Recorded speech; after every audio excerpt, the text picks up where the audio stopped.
மகத்தான சல்லிப்பயல் என்று எழுத்தாளர் ஜி நாகராஜன் சொல்லி வைத்திருக்கிறார். நான் மனிதன், நான் என்னை சொல்லிக் கொண்டேன், யாரையும் சொல்லவில்லை. மனிதனுக்கு இருக்கக்கூடிய இயல்பான குணங்கள் எனக்கும் இருக்கட்டும். இன்றைய நாள் ஒரு அற்புதமான நாள். ரமலான் மாதம் என்பது, ரமலான் நோன்பு என்பது மிக முக்கியமான ஒன்று.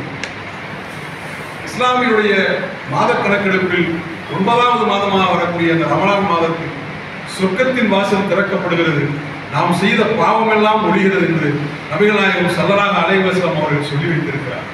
திருக்குர்ஆன் அறிமுகப்படுத்தது இந்த மாதம் தான் என்று சொல்லுகிறார். நினைத்து பார்க்க முடியாத ஒரு நோன்பு.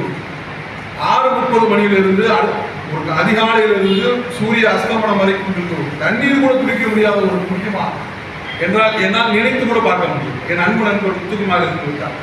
ஒருவர் ஒரு நாள் நோன்பு வைத்தாலும் 70 ஆண்டுகளுக்கு கிடைக்கக்கூடிய பலன் அவருக்கு கிடைக்கும் என்று இஸ்லாம் சொல்கிறது. 70 ஆண்டுகளுக்கு எடுக்கிற பலன் கூட என் அன்பு நண்பர் முத்துக்குமார் என்று கிடைக்கும்.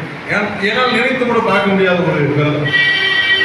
ஏன் இவ்வளவு கடினமான விரதம் என்று இஸ்லாமிய நண்பர்களை கேட்டபொழுது அவர்கள் சொல்கிறார்கள், உண்மையிலேயே கஷ்டப்படுகிற ஏழை எளிய மக்களுடைய வழியை நாங்கள் உணர்ந்தால்தான் அவர்களுக்கு உதவி செய்ய முடியும், அந்த தன்மையை நாங்கள் பெற முடியும் என்று எங்கள் மதம் சொல்லி இருக்கிறது என்று சொல்லும் பொழுது நான் நினைவுவோம்.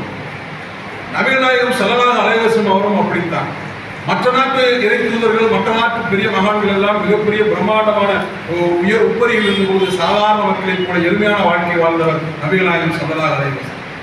இஸ்லாம் வகுத்து வைத்திருக்கிற 5 கடமைகளில் ஜிகாத் என்பது என்னை மிகவும் கவர்ந்த ஒன்று. அதில் நபிகள் நாயகம் ஸல்லல்லாஹு அலைஹி வஸல்லம் அவருடைய வாழ்க்கை நடந்த ஒரு சம்பவம். நாம் எல்லாம் சம்பாதிப்போம், அதில் ஒரு பகுதியை 10ல் ஒரு பகுதியை 20ல் ஒரு பகுதியை தானம் செய்தால் அது பெரிய விஷயம். ஆனால் 5ல் ஒரு பகுதியை ஜிகாத் கொடுக்க வேண்டும் என்று இஸ்லாம் வகுத்து வைத்திருக்கிறார். அதிலும் நபிகள் நாயகம் அதற்கு ஒருபடி மேலே போய் அன்றைக்கு கிடைக்கிற ஊதியத்தை, அன்றைக்கு கிடைக்கிற